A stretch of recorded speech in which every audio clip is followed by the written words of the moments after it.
This is a KOCO 5 news update.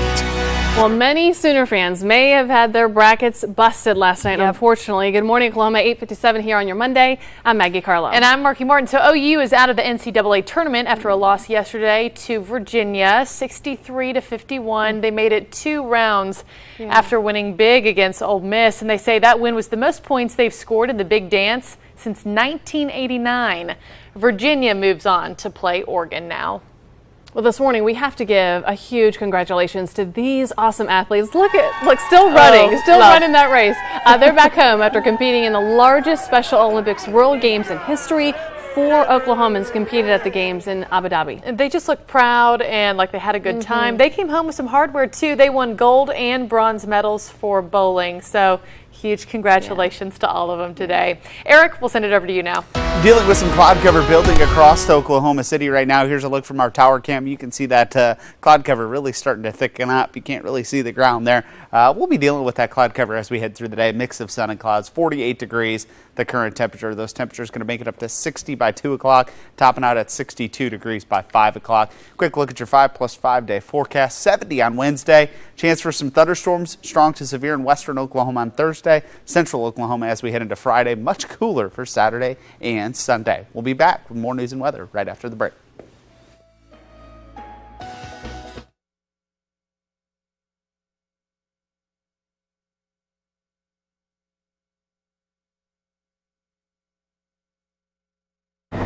Can you hear the desk? No, I'm listening to IFB. Oh, okay. Mic check. 1, 2, 3, 4, 5, 6, 7, 8, 9, 10. Check, check, check, check, check. Mic check, mic check.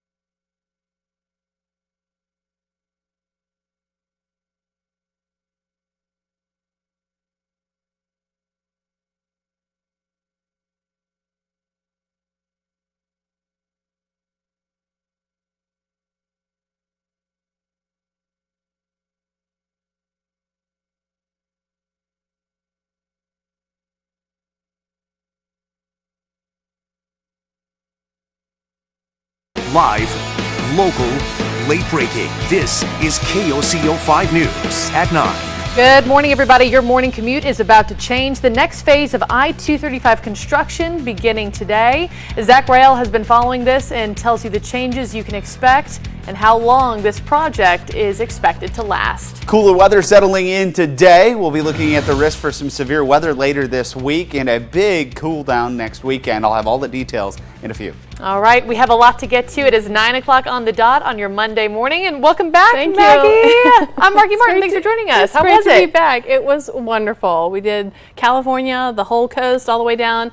Had some gorgeous weather, so it was nice to come back and have some warmer weather. Although now we've turned cold, it's like, wait a second. Yeah, and had that severe weather over the weekend. Wild. And Eric, you're also saying there's another chance for that later on this week. Yeah, another chance for some severe weather later this week. Cool today, though. High temperature, 62 degrees here in OKC, 62 in Enid, 69 in Lawton. Did have a little bit of drizzle working through this morning. Things are clear, but cloud cover is building in. You can see the cloud cover continuing to build in from north to south. That's going to be the case as we head through the afternoon. And here's that cloud cover over top of the station right now. This is from our tower cam. You can really see those clouds thickening up there. 48 degrees in OKC, 46 in Yukon, Edmond at 50 degrees this morning, 49 degrees in Ponca City, Clinton at 50, and 48 in Stillwater. Getting a run in this morning, going to be pretty pleasant. We'll see those temperatures in the upper 40s and low 50s. Midday, 56 degrees, and as we head into the evening, we'll see those temperatures around 62 degrees. Rain chances ramping up, as well as the severe weather chance as we head toward Friday. Coming up in a few minutes, we'll talk about that risk for severe weather and show you who's expecting it and when. Eric, thank you so much. And let's get back over to this now, a construction project that will affect hundreds of thousands of Oklahoma, and that starts today. This thing is going to be a long haul. We're talking about that off-Broadway project, and we are tracking this construction project. Let's get to KOCO5's Zach Riel, who is up, you see, in Sky 5, right along Chase Rutledge there. Zach, this is going to take 2 years. Yeah, Marky, Maggie, good morning. Yeah, we're up here with Chase and Mark Frilkin in the back, running the camera. We're giving you a bird's eye view of the I-235, I-44 interchange. As you can see right now, traffic is running smoothly. Not a whole lot of problems here. They don't have the construction material set up just yet. I hope you enjoyed this now, because for the next 2 years, this is going to be a mess as ODOT takes on this massive project, this new construction project, one of the largest in state history. Now, the project, it's going to widen I-235 over I-44 to 8 lanes. ODOT says it will also be the first 4-level interchange built in Oklahoma's highway system. Now, the construction zone is from North 50th to North 63rd. ODOT says people can expect at some point for I-235 to be closed for at least 4 weekends. They can also expect overnight closures and many lane shifts.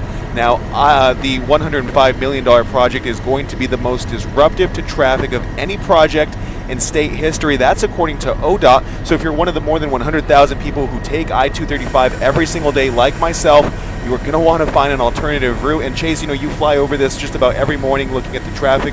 What can you expect?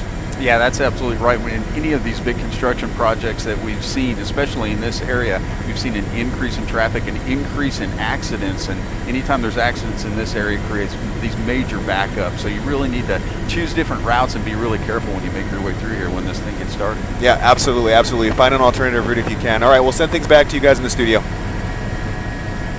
We so appreciate your perspective from that perspective. And let's continue our team coverage. Alex Houston at the update desk with the alternate routes that officials want us to take, Alex, and packing our patience is number one. Number one thing right there, Maggie. Yeah, if you can't be cool like Chase and Zach and fly over I-235, let's find some time to go around it right here. So there's going to be many alternate routes that you can take. So that includes I-35 to the east. You can take like Hefner Parkway to the west, also I-44 and North Lincoln Boulevard. Now, I do want you to know the northbound and southbound lanes of I-235 will remain open during peak commute hours. But there's going to be nighttime and weekend lane closures at different times. It's really going to be a mess for about the next 2 years. So like you said, Maggie, pack your patience and just remember to take a deep breath. We're all in this together, right? Yeah, Sure. we're all in this together for the next 2 years, so we're all going to be getting really close, and again, with the patience. Okay, let's now move to this, and taking you to Moore, where officials are investigating a stabbing there. This happened at an apartment complex near Northwest 27th and Janeway in Moore last night. Police say the victim is in critical condition. Police tell us now that they are combing through security video to identify the suspects, but as of right now, no one has been arrested. We're going to bring you some more information as this story develops. Happening now, police are searching for a suspect who opened fire near Southwest 74th and May. Police say that nobody was hurt, but you can see here they did find some bullet holes in that area. Right now, officers don't have any suspects in this case. And today we know the cause of a military plane crash, and Sky 5 was over this wreckage. This was last August. An accident report released last week shows that the T-38 Talon hit a bird, and that ignited an engine fire. The Enid News and Eagle reports that less than 90 seconds after that bird strike, that pilot ejected from the aircraft. Vance Air Force Base officials say the pilot suffered only minor injuries, pretty miraculous, and was performing a routine training exercise when that crash happened. And pivoting over to politics this morning, President Trump declaring a political victory after a nearly 2-year-long investigation. Robert Mueller concluded that there was no collusion between the president or his campaign with Russia. And this report is falling short of exonerating Trump. ABC's Mona Kosar-Abdi is in Washington with the very latest. A vindicated President Trump made his way back to Washington to a changed political landscape. This was an illegal takedown that failed. Moments before Trump departed Florida Sunday, Attorney General William Barr sent a 4-page letter to Congress outlining the conclusions of Robert Mueller's investigation. Barr writes that after 22 months, quote, the special counsel's investigation did not find that the Trump campaign or anyone associated with it conspired or coordinated with Russia in its efforts to influence the 2016 U.S. presidential election. It's a shame that our country had to go through this. Barr also notes Mueller's report falls short of absolving the president, going on to say, quote, while this report does not conclude that the president committed a crime, it also does not exonerate him. Yet President Trump, who has spent the last 2 years decrying the probe as a witch hunt, is now celebrating the findings as a complete victory. So it's complete exoneration, no collusion, no obstruction. But the battle is not over. Democrats are demanding Barr release the full report. I intend to fight for that transparency. We will ask the Attorney General to testify before the House Judiciary Committee. And House Judiciary Chairman Jerry Nadler has threatened to subpoena Barr and take the matter all the way to the Supreme Court if he refuses. Democratic leaders Nancy Pelosi and Chuck Schumer are also calling into question Barr's impartiality, saying in part, quote, given Mr. Barr's public record of bias, he is not a neutral observer and is not in position to make objective determinations about the report. Barr says he'll sit down with Deputy Attorney General Rod Rosenstein and Mueller himself to see how much of the report he can make public. But sources tell ABC News that process can take days, if not weeks, given all the classified information. Mona Kosar-Abdi, ABC News, Washington. Mona, thank you. And Oklahoma Senator Jim Inhofe releasing a statement on the findings of the investigation, and he says the summary of the Mueller report Attorney General Barr provided to Congress today was clear. There was no evidence of collusion or obstruction of justice, and this was after a nearly 2-year investigation with virtually bottomless resources. Boeing now testing new software to get their 737 MAX planes back in the sky. This weekend, 3 pilots flew 737s that had a change in their stabilization system. Boeing says these changes are meant to decrease the chances of triggering a different system that investigators think played a role in the Lion Air crash in Indonesia. And since President Trump ordered the grounding of all 737 MAX airplanes, American Airlines says that they are having to cancel about 90 flights a day. Back here at home, work to replace the lighting system along the Bricktown Canal will be underway by next year. And you see some of those officials working on it here. This comes after the death of 23-year-old Wesley Seeley. You remember this story. Seeley was electrocuted after he fell into the canal last September. He tried to pull himself up by wires from a broken lamppost. Brian Gann was tried to rescue Seeley, but he was also electrocuted, injuring Gann. So we'll keep you apprised as to the progress of this project. All right, Think Smart Oklahoma. It's an initiative to continue the fight against the opioid epidemic. Coming up, we're having a live interview here in studio to talk about this issue and what the future is here in Oklahoma. Eric? Some sunshine early, cloud cover on the way, and the threat for some severe weather on the way as well. We'll talk about that in your full forecast coming up after the break. Well, how are you? Good morning.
All right, welcome back, everybody. 9:12 here on your Monday morning. So glad that you're here. And now we're talking about Think Smart Oklahoma. It's an initiative to continue the fight against the opioid epidemic. It asks providers, patients, caregivers to make life-saving choices and to practice smart pain management. Joining us now to talk about this, Think Smart Oklahoma, Lindsay Roberts with the Community Action Network Think Smart Project. Good morning to you. Good morning. Thanks for being here. Thanks for having me. This is an ongoing conversation because it is an ongoing issue. Absolutely. And an epidemic. Absolutely. Talk about Think Smart Oklahoma. Well, Think Smart Oklahoma is an initiative that came from Cherokee Nation. We work closely with 10 community coalitions, and we created this Think Smart process. We really wanted people to use their most important tool to fight the opioid epidemic, and that's their intelligence. Everybody is smart and can make smart choices. So we want to encourage them to use the SMART acronym. It's easy for people to remember. S is for safe solutions, M is for medical education, A for awareness, R is restoring lives, which is our Narcan naloxone trainings, and T is for transforming policy. So we want people to think smart, okay, for Oklahoma. When we think about what Oklahoma is doing well in this fight, what are we doing well? Let's start there. We're doing a lot well, actually. Back in 2008, when I first started working on this project, people didn't even think you could become addicted to pain medication. They didn't think you could abuse it. It came from a doctor. So the simple fact that we're on television and we're talking about this and that people know about it, huge steps. People are really knowing now, hey, if I don't need it, I don't need to take it. If it's not mine, I don't need to take it. I don't need to share. So we're doing a lot right. We still have a lot of room for improvement, but we're doing a lot right. I mean, something as simple as the doctors and their ability to prescribe. Yes. Are there any regulations there now? Yeah, there are. There are limits about how many days and how many pills can be prescribed, and then how many consecutive prescriptions can be written before you have to go into a contract and pain management. So it's very limiting as far as just giving out pain medication like used to be the norm. Can that still happen, though? Are there still people that are skirting around some of those? Yeah, there are, but I think it's a lot more difficult than it used to be. We don't really see as much of the overprescribing issue. Now it's what we call social, getting it in the homes and sharing. That's pretty much, we say people become accidental drug dealers. They don't realize it, but they're allowing the medication from their home to be taken. What do you tell people that have a surgery that's coming up or something where this is an option for them, or the doctor says, well, you may want to take this? How do you become educated, and how do you know the threshold? I mean, obviously you know if you're in excruciating pain, but how do we know what we should be taking? Well, pain's difficult to judge. My pain is different than your pain. But we want to encourage people, if you need it, take it. But once you start to feel better, don't take it just in case. Try taking Tylenol or ibuprofen and see if that will help before you jump straight to the pain medication. And really, once that first 3 or 4 days is over, you really should be able to take your Tylenol, ibuprofen doses to help manage your pain. So take it as little as possible. The Attorney General right now, we know there's the lawsuits that are brewing against these companies that basically he felt, or people feel, did not market adequately, basically said these are not addictive. Where do we stand there, and how does this blend in with this? Do the two overlap, or this just supports that? This is just supporting. This is a supportive, we want to get to the community. We want to get first line, the people that have medications in their homes, that are taking medications.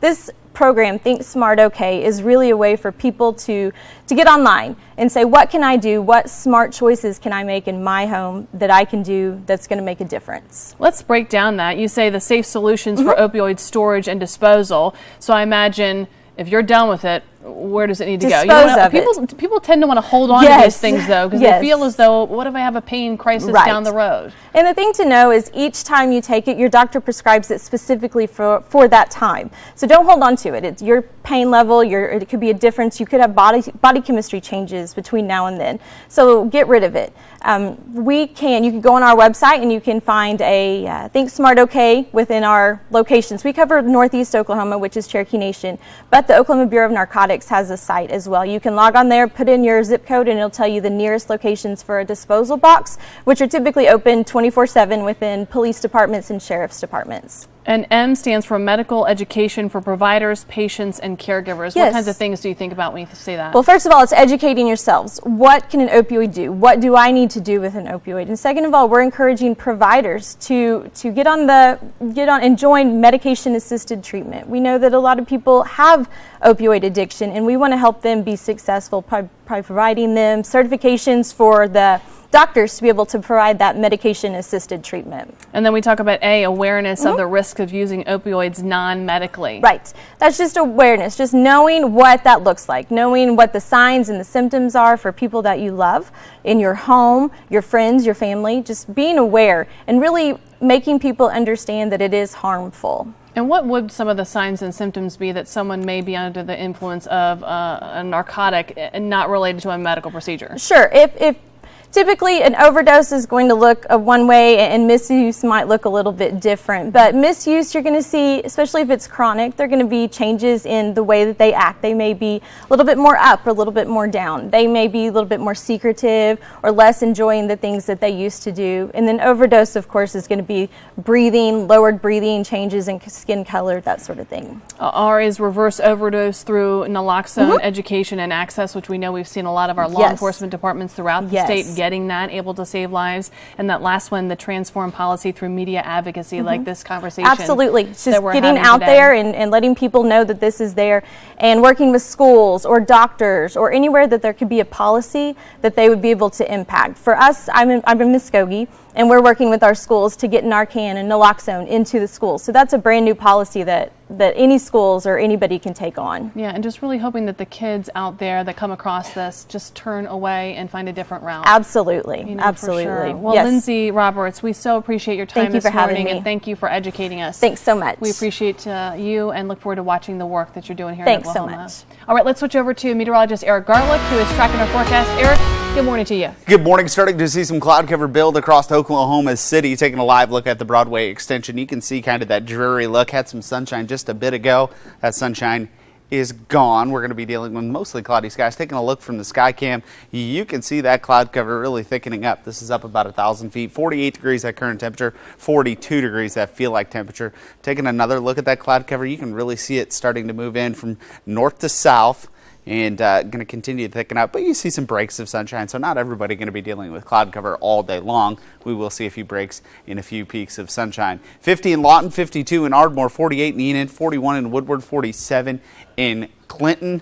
It's going to be a pleasant afternoon. We'll see those temperatures up into the upper 50s, low 60s, 62 at 4 o'clock, 1 o'clock, lunchtime, looking at 58 degrees. Might need that light jacket today. Not going to see a whole lot of sunshine, but we will see a little bit of it. So keep those sunglasses handy. 62 degrees in Oklahoma City, Ponca City at 59, 62 in Clinton, Ardmore at 70 degrees, a little bit warmer down toward the Red River, 62 for Norman and Moore, Stillwater at 63 degrees, and Woodward at 62 degrees rather. Just a little bit below average, closer to average tomorrow, degree or two below it. Wednesday, 70 degrees. We're heading in the right direction, right? Yeah, 75 Thursday and Friday. Thursday should be mainly dry across the state, but Friday we're going to watch a threat for severe weather moving into central Oklahoma. A cold front really going to come and knock our temperatures down. Taking a look into Friday, you can see those showers and thunderstorms developing. And they're going to move through as we head through the overnight hours into early Saturday morning as well. Not really depicting kind of a longer range model, just showing you where that rain's going to come down, not necessarily the intensity of that, but we'll be watching for some severe weather as we head into Friday afternoon and evening. 5+ 5 day forecast showing some pretty decent conditions for tomorrow and Wednesday. Thursday, 75 degrees, that 30% chance of showers and thunderstorms for Oklahoma City, but that severe weather threat, if we do see any, is going to be across western Oklahoma. Friday, that moves into central Oklahoma. Taking a look at those areas that we are concerned with. Thursday, western Oklahoma, Alva, Woodward, Clinton, Hobart, and Altus. Eastern Oklahoma, Ponca City, Stillwater, down through OKC and Ardmore. So we're keeping a close eye on that. Cooler as we head into the weekend. Look at those high temperatures as we head into Saturday and Sunday. 53 for Saturday, and Sunday only 55 degrees. We're watching the possibility for some frost Saturday night into Sunday with those temps dipping down into the 30s. Stay tuned. We'll be right back.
Back with you now at 9:25, and right now the community of Parkland, Florida is still feeling the effects of that deadly mass shooting last year after a second student commits suicide in 1 week. Just unimaginable. Let's get over to Alex Houston. Alex, how are other survivors reacting to this tragic news? They're going through a hard time right now, guys. The news coming as the community mourns Sydney Aiello, who died last Sunday. Now, the name of the second student hasn't been released yet, but according to the Miami Herald, it is a male sophomore.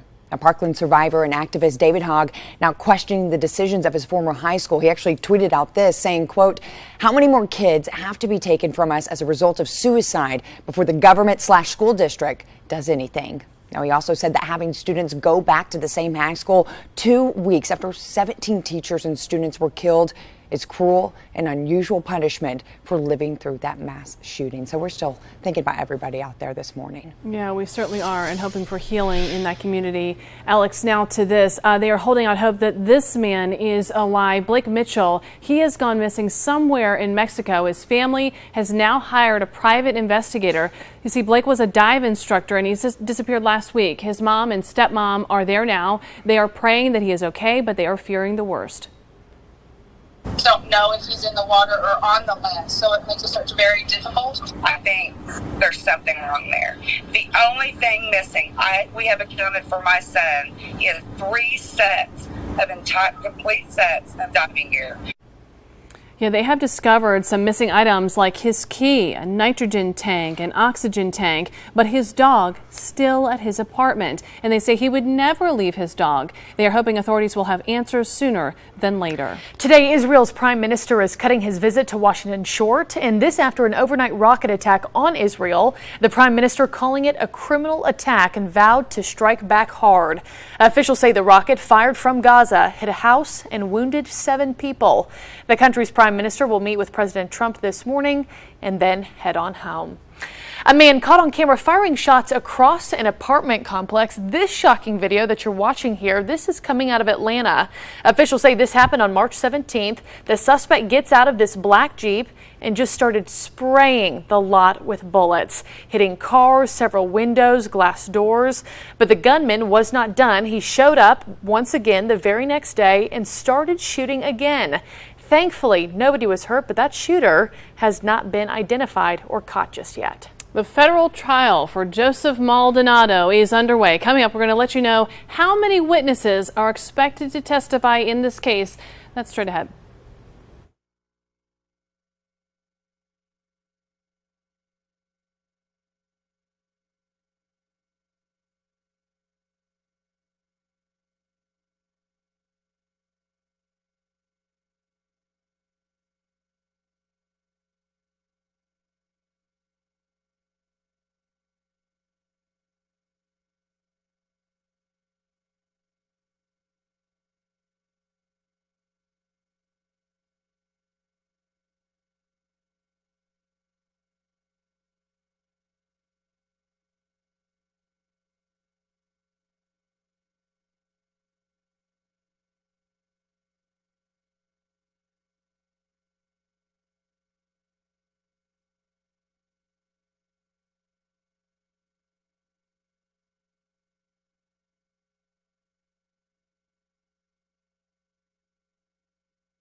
Live, local, late breaking. This is KOCO 5 News at 9. Hey, good morning, everybody. 9:30 on this Monday morning. Hope you're waking up from a fantastic weekend. Yes. I'm Marky Martin. And I'm Maggie Carlo. Here we are. It is Monday. Once again. And yeah, let's just get right to it and talk to meteorologist Eric Garlick. And Eric, a lot of kids going back to school after spring break, and they had a chillier start today. Yeah, a little bit cooler this morning than yesterday morning, and we're dealing with cloud cover again this morning. Taking a look at that cloud cover. Had some sunshine earlier, but you could see not a whole lot of shadows on the ground. Not much sunshine now. That cloud cover continuing to thicken up. 48 degrees in OKC, 50 in Lawton, 48 in Enid, 41 in Woodward, 52 in Ardmore. We're going to be dealing with some decent conditions this afternoon. A little bit cool, though, a little bit below average. 60 degrees by 3 o'clock. Temperatures up to 62 at 6 o'clock. We'll work in some sunshine later this afternoon. Try to get these clouds to mix out of here. North winds between 10 and 15 miles an hour this afternoon. Taking a look at high temperatures this afternoon. 62 OKC in Clinton, 70 in Ardmore, 59 in Ponca City, 62 for Moore and Norman, Stillwater at 63 degrees. We'll talk about that threat for severe weather coming up in about 15 minutes. All right, Eric, thanks so much. Well, a construction project that will affect hundreds of thousands of Oklahomans, it starts today. And this is slated to last 2 years. The project will widen I-235 over I-44 to 8 lanes. ODOT says it'll also be the first 4-level interchange built in Oklahoma's highway system. And that construction zone is from Northwest 50th to Northwest 63rd. ODOT says people can expect at some point for I-235 to be closed for at least 4 full weekends. Overnight closures, many lane shifts. The $105 million project is going to be the most disruptive to traffic of any project in state history. That is coming from ODOT. So buckle up, everybody. Here we go. Here we go. And here we go for this. The federal trial for Joseph Maldonado is underway this morning. Of course, you know him as Joe Exotic. This is his mugshot here. He is the former owner of an animal park in Wynnewood, and a jury was selected last week. Now, he's charged in the murder for hire plot, allegedly targeting a woman in Florida. He's also accused of selling big cats to pay for that alleged deal. At least 30 witnesses are expected to testify in this case. Taking you to more now, where officials are investigating a stabbing, and this happened at an apartment complex near Northwest 27th and Janeway in Moore last night. Police say the victim is now in critical condition. Police tell us they are now combing through security video to identify the suspects, but as of right now, nobody has been arrested. We'll bring you more information as this story develops. And right now, police are searching for a suspect who opened fire near Southwest 74th and May. Police say nobody was hurt, but they did find bullet holes in that area. Right now, officers don't have any leads on a suspect. A vacant house on the southwest side catching on fire more than once, and this morning the Oklahoma City Fire Department is trying to figure out why. This happened last night near Southwest 15th and Agnew. Look there at all of the smoke. We have these brand new pictures from that scene. Crews say that this is the second time they have been called out to this house to put out a fire. Thankfully, nobody was hurt in this case. And now we switch to this and talking about a man in Tulsa and a crazy story this morning. An SUV ramming into a Walmart there, and the person inside turned out to be dead. Investigators say that the man was driving when he was shot in the torso and then slammed into the front of this Walmart you see there. No word on any suspects this morning. Right now, OHP is investigating after a man drowned in southwestern Oklahoma. Troopers found the man Saturday in Tomstead Lake. Investigators say that the man was camping nearby, but they are still trying to figure out exactly what happened there. Today, a woman is recovering after being pulled from a burning home. This happened near Southwest 15th and Sarah Road, and you can see all these firefighters rush to the scene as they learned that there was a woman trapped inside. The primary objective when we arrived on scene was rescue. They were able to go in and get her out, pulled her out, and started treating her. Yeah, thank goodness they got there. That woman was taken to the hospital, but no word on her injuries today. Of course, we are wishing her the best. And today we know the identity of 2 U.S. soldiers killed in Afghanistan. They are 33-year-old Sergeant First Class Will Lindsay of Colorado and 29-year-old Specialist Joseph Collette of Ohio. Officials say they died during a partnered U.S.-Afghan military operation. Initial reports show they were killed during a fight with the Taliban. This marks the 3rd and 4th U.S. military deaths in Afghanistan just this year alone. Well, it was a day that many Americans were waiting for. A first look at those findings of Special Counsel Robert Mueller's nearly 2-year investigation. Alex Housen back with us in studio. And Alex, what do we know this morning? Well, Marky Maggie, one thing we know for sure, the fight over this report is only beginning. Now, Attorney General William Barr is now out with his summary of the special counsel's findings. Specifically, the probe found no evidence that the Trump campaign conspired or coordinated with Russia to influence the 2016 election. But the Mueller team reached no conclusion on whether the president obstructed justice. Now, yesterday, President Trump called the report a, quote, full exoneration.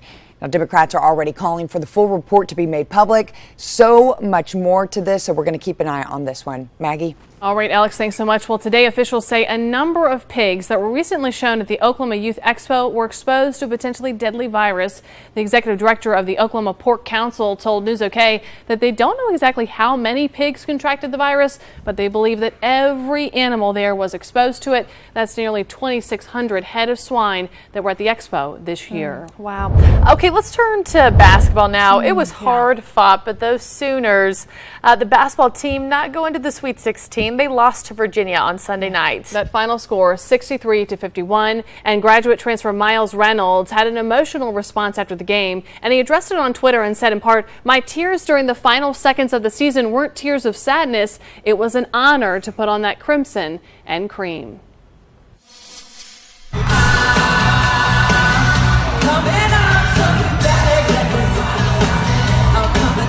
Okay, we were not at this show, but we feel like we were. This looked incredible. Pink took the stage in Oklahoma City this weekend at the Chesapeake Energy Arena. And of course, Mayor David Holt posted this video on his Twitter page. You know he was in the audience for this. But before that, this was really special. She took some time to explore our city and get to know it. She posted this picture of, her and her daughter visiting the Oklahoma City Memorial and Museum on Friday. And it's nice to see them take the time to do that here. So let us know if you were there this weekend. I really like my new Star Wars covers because they're really, really cool, and I love the detailing on it. We cannot get enough of this 11-year-old. So Cameron is the biggest Star Wars fan in the galaxy, and a prosthetics maker surprised him with a new bionic arm inspired by a droid from the franchise. And it also caught the attention of Luke Skywalker, of course, the actor Mark Hamill. He says that he was, quote, a big fan of Cameron, so he sent out this tweet. And just to see the smile on his face for this new arm, he's proud of it. It just warms your heart. We're happy for him for sure. Well, now to this. Patriots owner Robert Kraft preparing to attend the NFL owners meeting today, and he's breaking his silence for the first time since being charged with soliciting prostitution. ABC's Paula Ferris has the details. Robert Kraft, one of the NFL's most recognizable figures, and the New England Patriots owner, apologizing. It's the billionaire's first response since pleading not guilty to 2 misdemeanor counts of soliciting prostitution. "I am truly sorry," he wrote in a statement. "I know I have hurt and disappointed my family, my close friends, my coworkers, our fans, and many others who rightly hold me to a higher standard." The 77-year-old statement stopped short of admitting any wrongdoing after authorities say he received sexual favors twice in a 24-hour period at a day spa in Florida, which is now the focus of a human trafficking investigation. This is not about lonely old men or victimless crimes. This is about enabling a network of criminals to traffic women into our country for forced labor and sex. This week, Kraft and more than a dozen other defendants filed a protective order that would prevent surveillance video that police say shows the acts from going public. In his statement, Kraft emphasizing his respect for women, including his late wife Myra, who died in 2011. "I have extraordinary respect for women. My morals and my soul were shaped by the most wonderful woman, the love of my life, who I was blessed to have as my partner for 50 years. At the NFL owners' meetings this week, Kraft likely to face Roger Goodell, who could discipline him. Shortly after he was charged, the NFL saying, "We are seeking a full understanding of the facts while ensuring that we do not interfere with an ongoing law enforcement investigation." All right, and that was Paula Ferris reporting. Here's this. The NFL's personal conduct policy states, quote here, "Ownership and club or league management have traditionally been held to a higher standard and will be subject to more significant discipline when violations of personal conduct policy occur." Cloud cover moving in. We're going to be dealing with some cooler weather today, a warm up and the chance for some severe weather. Details in your forecast coming up right after the break.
All right, well, a massive cleanup is underway in Texas following this chemical fire. This was unbelievable to watch burn. That fire burning for 4 days, just spilling toxins into waterways, leaking chemicals into the air for all of those people who live nearby.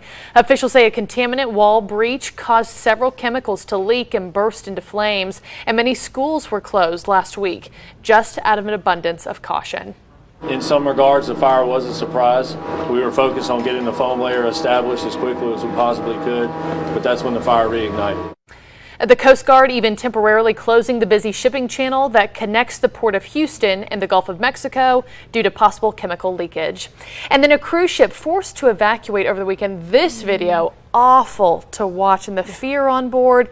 Passengers are calling it a cruise ship nightmare. If you had a phobia of cruises, this will confirm all of those fears. On Saturday, Viking Sky was hit with bad weather and then experienced engine failure. The 2-year-old cruise liner putting out a mayday call after suffering that engine failure. So emergency helicopters had to be brought in along with boats rushing to that scene. And look at this scene here. This is what this cruise ship turned into, just unbelievably. It had to airlift the more than 450 people one by one to dry land. We looked at each other and we said, this is really happening. We went up on a helicopter with a sling, the two of us together, and it was quite scary. Talk about making memories that will never be forgotten. Not the kind you want to make, but they made them. 2 cargo ships and 1 tugboat, eventually helping the cruise liner to shore. Everyone was saying, you realize in that moment that you truly are just helpless and at mercy of whatever will happen. Rescuers, yeah. And taking you to Utah now, where 6 people were caught in an avalanche, injuring one of those people. And officials say that 2 people were buried, leaving 1 person injured. The other members of that group were prepared with equipment. They were able to dig the man and the woman out before making it to a safer area and then calling for help. Inches of snow fell in a matter of about 2 hours, so things stacked up very quickly. Snow is a lot like people. It doesn't like rapid change. It went through a rapid change with all of this additional snow, and the avalanche danger spiked up. That guy looks like an expert, right? He's the one you go to find out all the goings on in that area. Well, officials say the woman suffered a knee injury. Thankfully, that was all that happened there.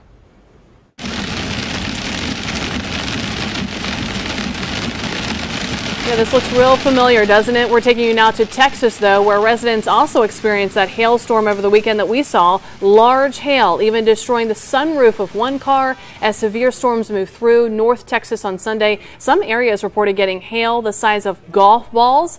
Thankfully, no injuries have been reported, and this was like what we saw. Unreal. I know Jonathan Condor was saying this is the type of hail you have to shovel out of your front yard. There was a ton of it. You know, we got so many pictures of it just piled up on people's sidewalks, and it was crazy. It was a lot of damage, a lot of lightning associated with it as well. We got a pretty cool time lapse somebody sent us. Let's see it. Let's check this video out. You can see all of the light. You can see the development of this, and then it turns dark, and watch all of the lightning start to fire up. Really, really cool to see all of that lightning, and you know, unfortunately, of course, that does come with a little bit of a side effect with some of that hail damage. So. Yeah, sure. And today we've got a chillier start, kind of overcast now. Yep, a little bit of cloud cover, below average temperatures, but we are going to have that threat for severe weather once again as we head into Thursday and Friday. Taking a look along the Broadway extension, you can see that sunshine that we had is gone. Taking a look at satellite, you can see that cloud cover moving from north to south and really filling in.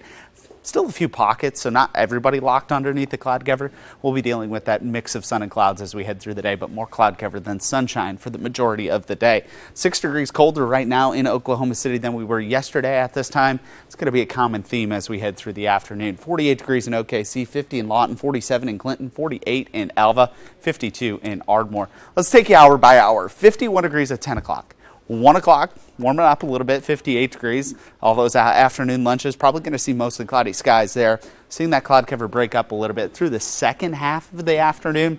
As we head toward the evening, 56 degrees, seeing that clearing up a little bit. Wind's not going to be a major deal today. However, with temperatures in the 40s and a little bit of wind, we are going to have a little bit of a feel-like temperature, a little bit of a wind chill with feel-like temperatures in the low to mid-40s right now. As we head into the evening, we'll see those temperatures back down to around 52 degrees by 10 o'clock, falling all the way to 40 degrees tonight. 62 today, 65 tomorrow, 70 on Wednesday. We're trending in the right direction, right? 75 on Thursday and Friday. Thursday, most likely going to be dry for most of us. Western Oklahoma, we're watching the threat for some severe weather setting up there on Thursday, and then into Friday, a little bit better chance here in central Oklahoma as well. Look at the cloud cover today. We'll be dealing with that. Not a great day. Not as much cloud cover tomorrow or Wednesday, but we are going to have some pretty chilly high temperatures for this time of year. 62 in Woodward and Alva, 59 in Ponca City, looking at 63 in Seminole, 70 in Ardmore, 69 in Lawton. Temperatures, again, a little bit below average, a little bit warmer down toward the Red River. Overnight tonight, we're going to see those temperatures dipping down into the upper 30s and 40s. You can see 40 here in central Oklahoma, 48 for Woodward, and Alva 45 in Clinton, Hobart at 46 degrees. So we are going to start to see things warming back up as we go through the day on Tuesday and into Wednesday. Wednesday is going to be a pretty nice day, but look at those winds picking up. 20 miles an hour out of the south, starting to push some moisture back in here. Heat, humidity before a cold front comes through. That's going to give us the chance for some thunderstorms. You can see that risk for thunderstorms in western Oklahoma on Thursday, Friday through central Oklahoma. Look at what these temperatures do as we head into Saturday and Sunday. Temperatures only in the 50s for high temperatures. Watching the temperatures dip down into the 30s as we head into Saturday night and Sunday morning. So it is going to get very, very cold as we head into the weekend after this front goes through. Marky? All right, Eric, thank you so much. Hey, if you're on the hunt for a teaching position, today's community interview may be just what you're looking for. Mid-Del Schools is recruiting teachers, and they want to meet you for an upcoming event. And here to discuss is Deputy Superintendent Dr. Jason Perez. It's so nice to meet you. Nice to meet you, too. And tell us, this event is happening tomorrow. Yes. Paint us the picture of, the perfect candidate that you're looking for. So we're excited about anybody that's excited about being in the classroom. Our big thing is that we want to love the children. We want them to have a great experience being in school, whether it's elementary, middle school, high school. And so we want people who genuinely want to go out there and do great things for kids. How many people are you looking to hire? What's your need right now? We'll take them all. Okay, everybody gets jobs. We'll take them all. Yes. Okay. No, we've have several openings already ready to go for the upcoming school year. We were able to add on new positions in an attempt to keep class sizes smaller. And then also meet the needs of our, all our different kids, especially our kids who have special needs. So special ed teachers is a big focus area for us as well. Okay, good to know that. And do you find that you usually have success at recruiting events like this? It's changed a lot over the years, and now it's more of us needing to go to the candidate instead of the candidate coming to us. Like back when I was a principal, I could just wait for candidates to apply for all my jobs, and now it's in reverse. We need to be able to go out there and go to all the different job fairs, host our own, and make them something more than just where the candidate does all the work. So we're trying to create a real welcoming environment for them. We're going to have local businesses there giving away things. We're going to do drawings for people who come, and they can meet all of our principals from all of our schools, so they can learn more about Mid-Del and all that we have to offer, being a very diverse sort of school district. Yeah, so lots of different incentives for one to want to come tomorrow. Yes. To find a job, not only a job, but to meet the people, like you're saying, to meet the local businesses who you'd be working with all the time. Sounds nice. One of the biggest incentives that we have right now that we're super excited about is specifically for special education teachers, alternative education teachers, and anybody who works in the special ed area, like psychologists, psychometrists, speech pathologists. Okay. So all special ed teachers receive a stipend to be a special ed teacher. I mean, this is across the state, and it's 5% by law of whatever their salary is. In Mid-Del, we're going to be jumping that up for the next school year to 7%, with an opportunity for them to earn up to 10% through professional development opportunities that we will provide in the district. So we're really excited about being able to take that special ed stipend and double it for people, and give them the training they need to help our kids who are at the greatest need. What And this sounds like a basic question, but for anybody who's listening and says, hey, I need to come to this tomorrow, what should they come in tow with? Is it resume? What are your biggest pieces of advice? We always love to have resumes. It's a great way for us to be able to have that basic information about the individual. We will have people on hand who already have job postings that will be excited to talk to people right away. And you never know, we might even have a job offer right there at the job fair too. We're kind of hoping for that. That'd be convenient, huh? for a lot of folks. Our principals and teachers will be excited to be there to be able to share things about their schools, talk about the openings that they have right now. And so for candidates coming in, just just come in with resume in hand and be prepared to ask all the questions you want, get all the information that you need. I'll be there. We'll have people on hand to talk about salaries and benefits. And we're just excited about this opportunity to be able to talk about Middale Public Schools with people. And I know Middale was also saying not only for people to come out who have been teachers before, but also you're excited to meet students who have been studying to become teachers. Yes. You want to see, what they have too. It's always great to be able to talk to folks that are excited about their upcoming career pathway and what can they do to be better prepared. So we welcome those folks that maybe they're still a year out from earning their degree, but they're really interested in learning about all the different school districts that are around them. So then come as well and talk to the experts, talk to the people that know all about elementary, that know all about high school, that can give them some pointers and some tips to help them become better prepared and more well-rounded candidates so that they can get the job that they want. Yeah, and the younger generation has a totally different perspective, and approach to teaching than people who have been there for quite some time. So you get a couple different viewpoints there. Last few seconds here, location, time for tomorrow. It'll be at the Carl Albert High School Fieldhouse, and it is from 4 to 7, and it's completely walk-in sort of thing. So come anywhere during that time frame, and we'll be there with open arms ready for you. Amazing. Dr. Perez, thank you so much. Thank you for your time. We do appreciate your time this morning. I know you're busy. You are watching KOCO 5 News in the morning. It's 9:53, and we are back right after the break. That was it.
Let's get a check of your forecast. As you can see behind me, the cloud cover really moving in. This is from our tower cam up about 1,000 feet, but that cloud cover really thickening up. Temperatures right around 49 degrees right now. 51 degrees. We'll see it jump up a couple degrees here in the next hour or so. 56 degrees by noon. We'll see those temperatures up into the 60s this afternoon. 5+5 day forecast showing some warmer weather moving in, but we're also going to watch for the potential for some severe weather as we head into Thursday and Friday in parts of the state. So make sure you're checking up for updates on that forecast. Okay, we're ready for it to just be warm. Yeah, Thursday and Friday look great, but then there's the thunderstorm over top of the day. And did you see those lows on Saturday and Sunday? Or 30s and 40s? I like to come back in. We were break Eric and just be in spring already. It's the weekend. You got to look forward to the weekend, right? Yeah, but enjoy today while we have it. my daughter's got a track meet on Sunday. That's chilly. That's chilly for the outside. Bundle up. Yeah, there you go. Exactly. Welcome back, Maggie. Thank you. So glad to have you. It's great to be back. Okay, happy Monday, everybody. We'll see you back here tonight on KOCO 5 News at 5 o'clock.